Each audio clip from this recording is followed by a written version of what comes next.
Surat Shad ayat 86.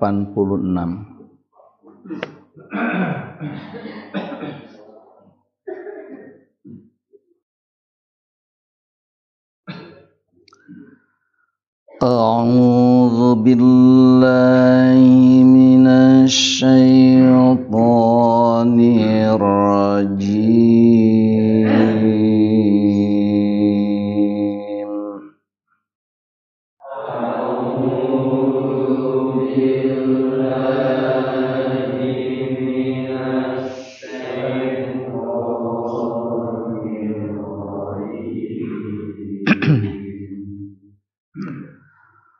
Qul ma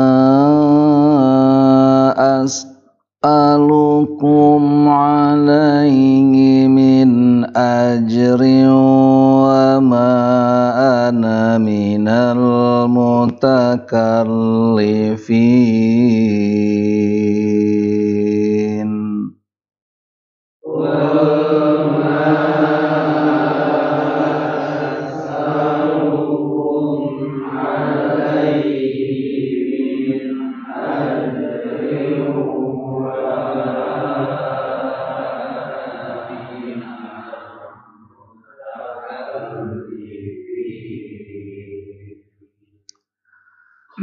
In huwa illa dzikrun lil alamin wa la ta'lamunna naba'ahu ba'da hin. In huwa illa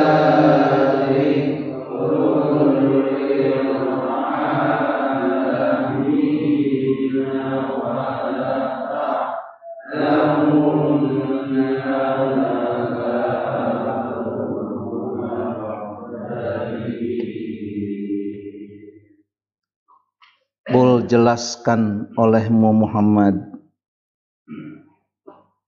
katakan, ma as'alukum, aku tidak meminta kepada kalian, alaihi, atas penyampaian wahyu ini, min ajrin, upah, wa ma ana minal mutakallifin, dan aku bukanlah dari golongan yang suka membikin-bikin, mengada-ada. In huwa illa dzikrun, tidaklah Quran ini kecuali peringatan lil alamin, bagi sekalian alam. Wala ta'lamunna, dan sungguh kalian kelak akan mengetahui, naba'ahu, kebenaran beritanya, ba'dahinin, setelah satu masa atau satu waktu. Inilah ayat penutup dari surat Shad yang demikian indah,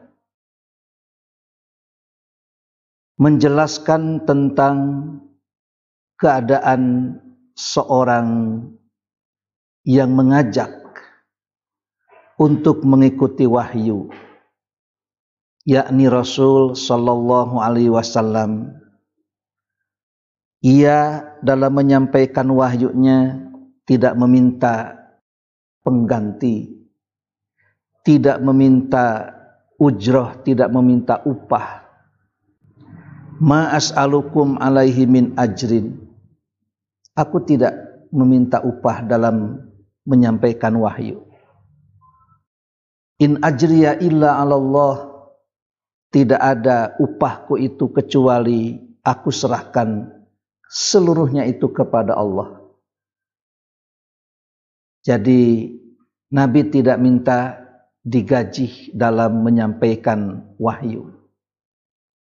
Sebab nanti kalau Nabi digaji, maka wahyu itu akan dipelintir, disesuaikan dengan yang menggaji. Ada seorang kiai, seorang ulama, kalau tidak salah Sultan Mas Mansur ya, dari Muhammadiyah. Ia diminta oleh Bung Karno supaya menjadi penasihat presiden. Maka dia menyanggupi dengan syarat, saya tidak digaji. Sok abdi jadi penasihat presiden, tapi omat tong digaji. Ari ayeuna mah begitu disebutkan jadi penasehat, jo langsung kabayang sabaraha.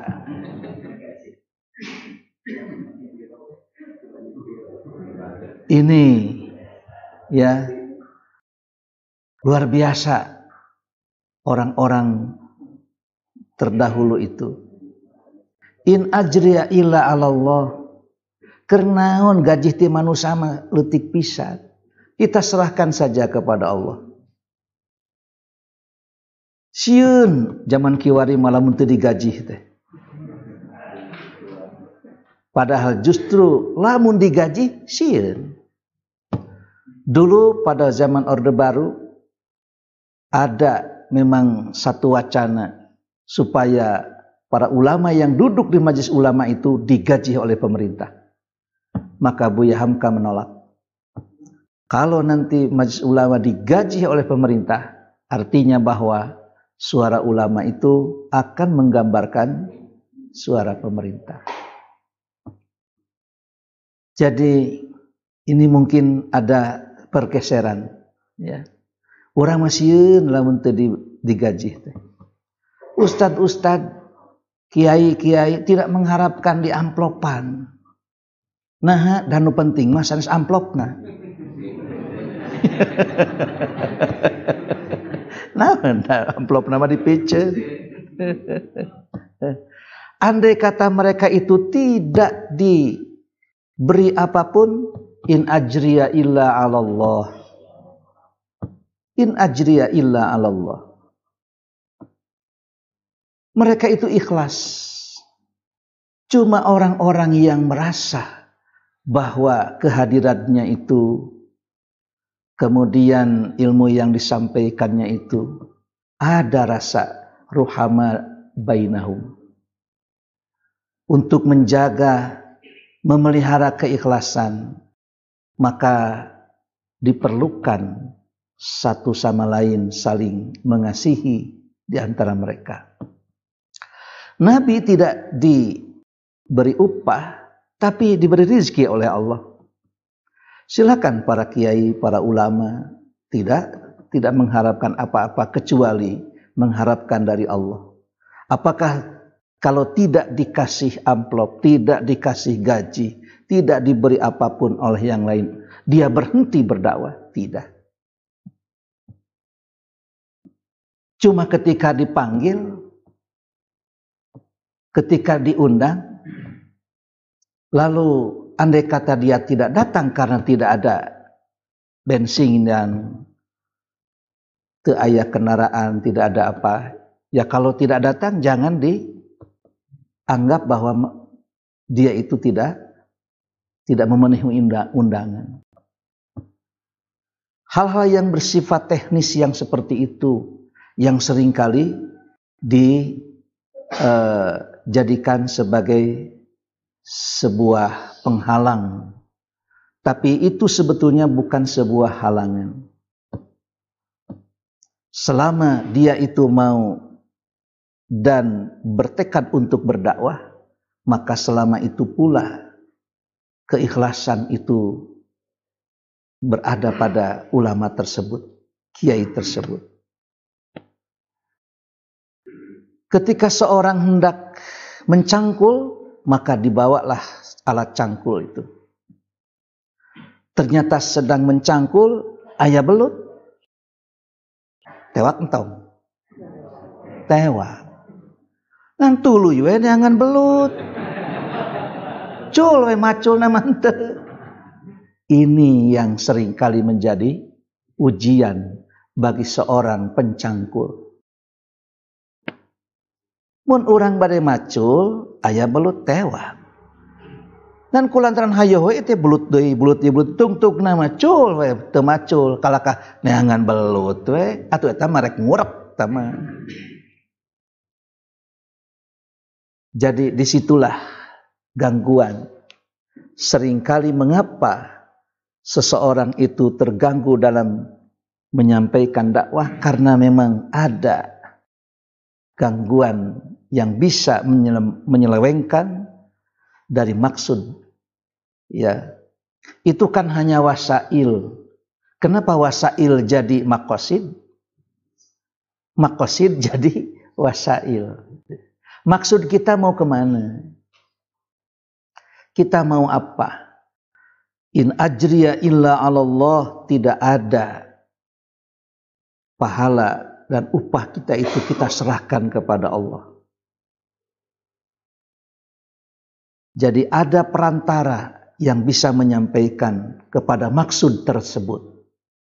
Kenapa perantara ini dijadikan maksud, sementara maksud itu yang demikian tinggi jadi perantara? Nah, itu yang tidak baik. Ketika seorang mau berdakwah di parlemen, dia bertekad, saya mau berdakwah di parlemen.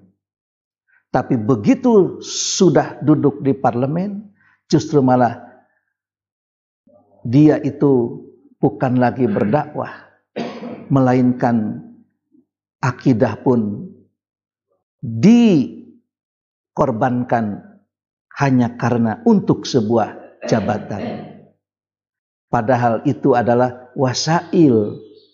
Parlemen itu wasail, tapi dikarenakan takut tidak duduk di parlemen, akhirnya akidah pun dikorbankan.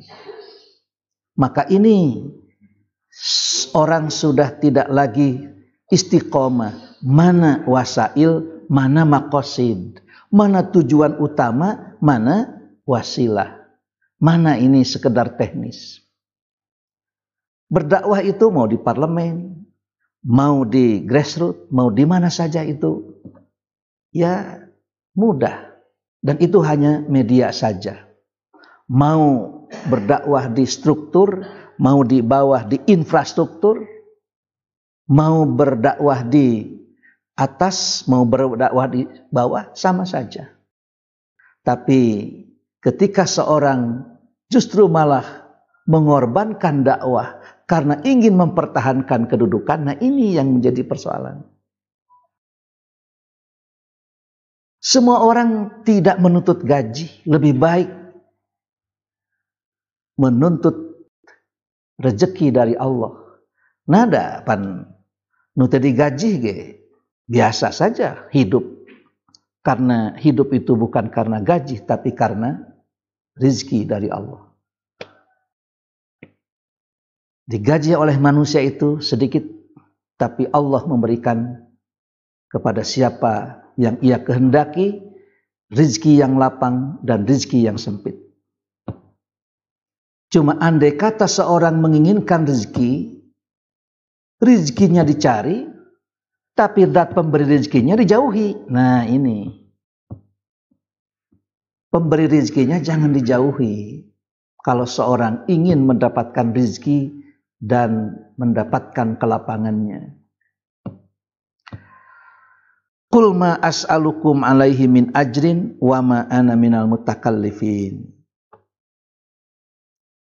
Aku tidak mengharapkan upah dalam menyampaikan wahyu, dan aku tidak membikin-bikin bahwa wahyu yang turun itu adalah buatan aku. Nabi tidak berhak menyampaikan wahyu itu adalah mengaku-ngaku itu adalah kata-katanya, melainkan semuanya itu adalah turun dari Allah Subhanahu wa ta'ala melalui Jibril. Jadi Nabi itu tidak mengatakan atas dasar min tilqa'i nafsi, dari dirinya, al-mutasanni'in, yang membuat bima laisu min ahlihi, mengaku-ngaku sesuatu yang bukan ahlinya. In huwa illa dzikrun lil alamin. Tidaklah Quran ini kecuali peringatan bagi sekalian alam, yakni bangsa jin dan bangsa manusia.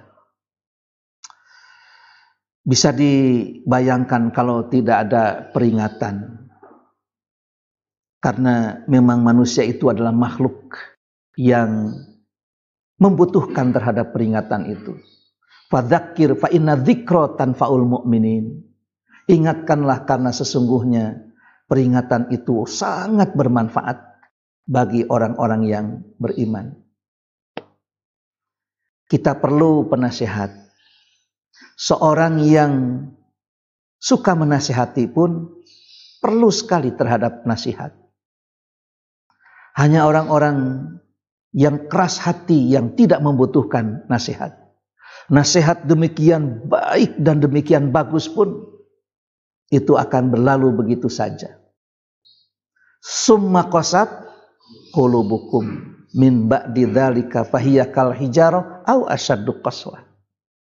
Hanya orang yang keras hati yang tidak akan menerima nasihat. Nasihat itu amatlah penting. Sebab ternyata dengan nasihat itu hati itu menjadi lembut. Hidup terpelihara dan terjaga.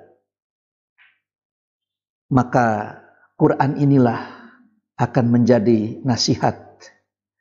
Kita bisa membayangkan bagaimana dunia tanpa Quran. Kita tanpa Quran itu seperti apa? Pasti hati itu kering dan kerontang. Tidak akan mendapatkan petunjuk-petunjuk. Hidup menjadi ringan. Dan hidup ini menjadi indah karena nasihat-nasihat ayat Al-Quran. Kita diringankan langkah dalam berjuang, dalam mengarungi kehidupan ini karena kita punya penasihat utama, dzikrul lil alamin, yaitu dengan ayat-ayat Quran.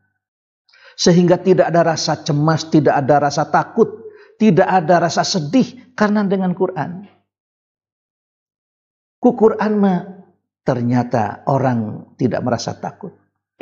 Andai kata diancam, kamu saya bunuh. Kamu ini kesiangan mau membunuh saya. Memang nasieun, pekwerek dipayahan oge. Nah, isukan maut, ayeuna maut. Anda kesiangan membunuh saya. Allah sudah lebih dahulu mau membunuh kita. Kullu nafsin dha'iqatul maut. Kasiangan ngancam. Tong sok nyingseunana anu teu borangan. Jadi para sahabat dibina oleh Nabi dengan wahyu itu tidak ada sedikit pun yang merasa takut, merasa sedih. Ketika orang tidak punya sesuatu,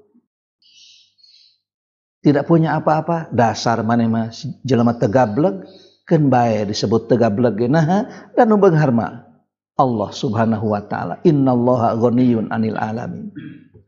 Najan abdi teu gableg asal bisa hirup we kenging ridho ti Allah. Naon? Untuk apa orang melimpah dengan kekayaan? Justru bukan orang kaya, malah eta mah jalma anu loba uruseunana we. Sampai dia diperbudak oleh hartanya. Sampai dia tidak bisa melakukan apapun. Teu bisa seri-seri acan lantaran ti isuk teu pikeun ka sore teh ngan ngurus-ngurus nu kitu we. Batur mah wah ya kita geus ngabarakatak manehna mah baeud we. Lantaran tidak ada yang masuk. Tidak ada yang masuk karena tidak ada pemasukan, akhirnya angin yang masuk. Tung-tung napan asup angin. Kalau kadi kerok we. Jadi inilah ternyata kita punya penasihat abadi. Dan ini diwariskan. Ini adalah warisan dari Nabi. Taraktu fikum amroini ma in tamassaktum bihima lan tadillu abadan kitaballah wa sunnata rasuli. Aku tidak tinggalkan. Kalau Nabi meninggalkan kebun kurma, mungkin hanya orang Arab, tidak semua orang Arab kebagian. Nabi meninggalkan peternakan unta, tidak semua orang Arab itu juga menerima. Tapi begitu Quran Nabi tinggalkan sebagai warisan, maka seluruh bangsa di dunia ini menerima warisan itu bukan hanya pada zamannya, hingga hari kiamat ternyata Quran ini abadi dan terjaga, terpelihara. Oleh karena itu kita baca setiap hari, setiap saat nasihat ini, sehingga kita dalam mengarungi kehidupan itu ringan-ringan saja. Tidak ada strata antara yang kaya dengan yang miskin. Di antara kita tidak ada yang saling menghinakan, saling merendahkan. Melainkan kita meyakini bahwa inna akramakum indallahi atqakum. Kan bebersih di masjid tengah ngapreme. Nah, ku Nabi mah iteh. Orang yang suka bersih-bersih di masjid disalatan ku Nabi. Nusak bebersih mah maut. Ternyata tidak diketahui kapan dia meninggal. Ku Nabi disusul-susul di mana kuburanana. Nabi salat di luhureunana. Walaupun sudah dikubur, tapi torojol leh mayit ditaros ku Nabi, boga hutang teu nu mawi cenah sadinar, sok we saralatan kadinya. Tuh. Nu boga hutang mah teu disalatan. Nu sok bersih di masjid mah disusul-susul ku Nabi teh. Inilah inna akramakum indallahi atqakum. Sesungguhnya yang paling mulia di antara kalian bukan yang datang menggunakan karena naon kadiana teh, tapi dia datang dengan membungkus dirinya dengan ketakwaan. Inna akramakum indallahi atqakum.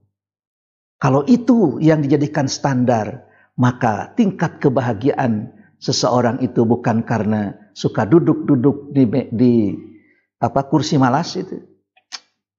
Ya, suka duduk-duduk di kursi malas, sanes sok gugulantungan. Tapi si hatinya itu betul-betul memiliki penasihat abadi yang bisa mencerahkan kehidupan dunia dan akhirat. Itulah orang-orang yang mendapatkan peringatan. In huwa illa dzikrun lil alamin. Tidaklah Quran ini kecuali peringatan bagi sekalian alam.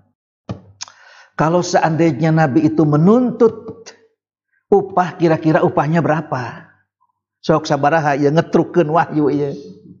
Ya, berapa? Tapi memang tidak ada upah yang paling baik, ya. Khairukum, jadi tidak ada upah ya bagi yang terbaik itu kecuali dari mengajarkan Al-Quran. Ada kan sebuah hadis itu. Tapi tentu bukan karena upah itu seorang mengajarkan Al-Quran, melainkan karena ingin menyampaikan wahyu dan ilmu, begitu. In huwa illa dzikrun lil alamin wala ta'lamunna naba'ahu ba'dahin. Sungguh kalian kelak akan mengetahui kebenaran berita ini tentang tauhid, tentang masa depan akhirat. Itu kapan? Ba'dahin, sesudah masa ini. Sesudah kematian kalian akan membuktikan. In khairan fa khairun wa in syarran fa syarrun. Siapa akan mendapatkan apa? Siapa yang berdosa akan mendapatkan siksa, dan siapa yang berbuat baik akan mendapatkan pahala. Tapi jangankan kelak nanti di akhirat, kebenaran nasihat, kebenaran Al-Quran itu dapat dibuktikan hari ini juga. Dapat dibuktikan hari ini juga. Saat ini pun kita bisa membuktikan bagaimana kebenaran Quran itu. Jadi prinsip-prinsip Nabi dalam berdakwah kepada umatnya itu, kalau diresumekan ada beberapa hal. Satu di antaranya adalah ad-dakwah ilal iqrar biwujudillah. Nabi itu menyampaikan dakwah bahwa Allah itu wujud, Allah itu ada. Bagaimana caranya menyampaikan kepada khalayak bahwa Allah itu ada? Bagaimana cara mengenalkan kepada khalayak bahwa Allah itu wujud, Allah itu ada? Sebab ada juga kan orang yang menafikan bahwa Tuhan itu tidak ada. Ada yang disebut dengan kelompok ateis. Ateis, tidak bertuhan. Sacana pangeranana urang, pangeran mah da teu bisa nanaon. Teu aya pangeran mah. Hirup mah kumaha urang. Itu ada yang punya prinsip seperti itu. Ada lagi yang Tuhan itu adalah menyatu, wahdatul wujud itu, menyatu dalam diri kita. Ketika kita menyatakan apapun itu adalah kehendak Tuhan. Macam-macam itu. Bagaimana cara Nabi menyampaikan bahwa Allah itu wujud? Mudah sekali. Yaitu dengan mengenalkan ciptaan-ciptaannya. Innallaha la yastahi ayyadriba masalan ma ba'udatan fama fauqaha. Kita begitu menyatakan bahwa di masjid ini banyak orang. Tidak perlu orang suruh naik ke atas. Cukup saja dilihat. Rupinanya seueur jamaah. Dari mana dia tahu bahwa jamaah itu banyak di atas masjid? Dilihat, isnal namanya gunuk. Seorang lewat ke ke rumah, kemudian di depan rumahnya itu banyak sendal-sendalnya. Lalu begitu sampai nelpon, rupina mau seueur tamunya. Dari mana itu tahu? Lewat ternyata banyak sendal. Dengan banyaknya sendal itu dilalah akan banyaknya tamu. Padahal buat teuing senal kumaha. Tapi itulah dilalahnya itu. Ya, menunjukkan itu ada banyak tamu. Begitu kita mengenalkan bahwa ini adalah makhluk Allah, walaupun itu hanya sekecil nyamuk itu, inilah ciptaannya. Bahwa Allah itu wujud, ini makhluknya, ciptaan-ciptaannya. Siapa yang bisa menciptakan sekecil nyamuk? Ada lagi yang lebih kecil yang tidak kita ketahui. Tapi kelihatannya itu akibatnya. Dulu di kampung itu barudak enak mal apaleun cingana. Tahu itu ada satu jenis makhluk namanya tongo itu. Aduh, iya mah ku tongo ya. Karena apa? Makhluknya tidak terlihat, tapi yang terlihat itu jug-jug bareuh we. Kunaon ieu cenah? Aku tongo ieu mah. Tapi anak sekarang itu tidak mungkin. Tidak tahu. Nah, dia tongo teh. Wah, ieu mah ku tongo. Jadi terlihat itu akibatnya. Makhluknya tidak terlihat. Ya, barangkali kalau sekarang itu mungkin corona nih. Itu makhluknya sebesar 150 nano. Pakai nano itu. Nano. Jadi 150 nano tidak terlihat, tapi ternyata terasa. Bagaimana rasanya? Ini makan sambal asa tatal itu. Kemudian makan apapun tidak terasa apa. Tapi jug-jug sesek. Wah, diparios dengan tes swab ternyata reaktif. Itulah. Siapa yang menciptakan? Maka Allah lah yang menciptakan itu, dan Allah itu wujud. Cuma laisa kamitslihi syai'un. Ari Allah teh siga corona. Kapan anu nyieun kursi ge pan teu jiga kursi. Ya. Apakah tukang bas yang membikin mimbar itu sama dengan mimbarnya? Maha suci Allah. Laisa kamitslihi syai'un. Tidak ada yang menyamainya. Jadi zat khaliq itu tidak sama dengan makhluknya. Apakah yang membikin mobil, membikin motor itu sama? Wah, ieu teh nu ngadamel motor, nu ngadamel mobil teh saha. Maka ketika orang melihat motor, mobil, berarti nu ngadamelna oge aya banan. Nu ngadamel motor sigana ieu teh banna teh 2 cenah. Nu ngadamel mobil banna 4. Tentu saja yang membikin motor dan membikin mobil tidak sama dengan makhluk ciptaannya. Begitu juga Allah. Kita tidak tahu. Hanya jika seseorang ingin mengetahui Khalik yang menciptakan kita semua ini dan menciptakan langit dan bumi, bagaimana caranya? Faman kana yarju liqa'a rabbih falyamal amalan shalihan wala yusyrik bi ibadati rabbih ahada. Kartunya cuma satu, tiketnya cuma satu. Siapa orang yang berharap untuk bertemu dengan zat Allah, falyamal amalan shalihan. Perbanyaklah saja amal saleh dengan catatan tidak musyrik kepadanya. Itu saja. Jadi hoyong terang saha bagaimana khalik urang teh. Dan nanti kata Nabi kita akan bertemu dengan Allah itu seperti seorang melihat bulan. Bulan purnama. Satu saat, satu malam Nabi menyuruh sahabat keluar rumah lalu melihat bulan purnama. Begitu terlihat bulan purnama, kita nanti melihat Allah itu tak ubahnya kita melihat bulan purnama. Tidak ada yang berdesak-desak. Di mana aya jalmi ningali bulan maka jeung pasadak-sadak. Upami ningali konser tah pasadak-sadak. Ningali bulan mah ditinggali ti mana wae ge. Wah, tidak akan ada yang menghalangi. Terlihat seperti itu. Jadi Nabi menyampaikan dakwah, mengenalkan tidak ada Tuhan kecuali Allah, mengenalkan Allah itu wujud berdasarkan makhluk yang dipertontonkan, diperkenalkan kepada kita.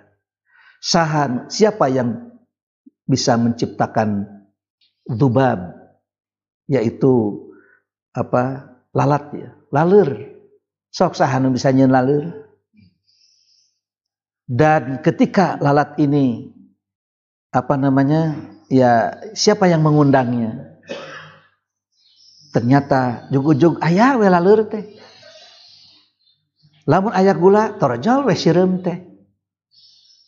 Begitu ada kotoran kerbau, tiba-tiba saja tidak perlu diundang, lalat-lalat hijau itu ada di situ. Siapa yang menciptakan itu? Nah, itulah adanya Allah itu karena Allah menyampaikan dan mengenalkan makhluk-makhluknya, termasuk kita. Ya ayyuhan nasu ubudu rabbakumul ladzi khalaqakum walladzina min qablikum la'allakum tattaqun. Inilah penutup surat Shad, dan ternyata demikian indah ditutup dengan tentang keadaan yang menyampaikan risalah, dan Quran itu tidak ada lain kecuali nasihat dan peringatan bagi sekalian alam, yakni bangsa jin dan bangsa manusia. Bukan untuk malaikat, tapi untuk kita, karena kita berada di dunia. Allah menciptakan 3 makhluk, 3 tempat. Satu tempat yang amat bersih, tidak ada yang kotor. Satu tempat kotor wungkul, tapi satu tempat itu, di situ ada yang kotor, di situ ada yang bersih. Nu bersih wungkul, sawarga. Nu kotor wungkul, neraka. Tapi di situ ada yang bersih, di situ ada yang kotor. Eta mah dunya. Karena di dunia itu bercampur antara yang bersih dengan yang kotor, maka perlu Quran. Dengan Quranlah kita bisa memisahkan mana bersih, mana kotor. Walaupun di dunia ini bercampur antara yang bersih dengan yang kotor, maka tidak berbaur. Masih bisa dipisahkan mana hak, mana batil, mana halal, mana haram, mana kotor, mana bersih. Dan kita akan senantiasa ada di jalan yang bersih karena kita mempunyai Quran. Inilah indahnya surat Shad itu. Hari Senin sudah surat Az-Zumar. Tamat deh wae. Nah cenah Ustaz Abdi mah unggal ka dieu tamat we. Aduh, wallahu a'lam bishawab.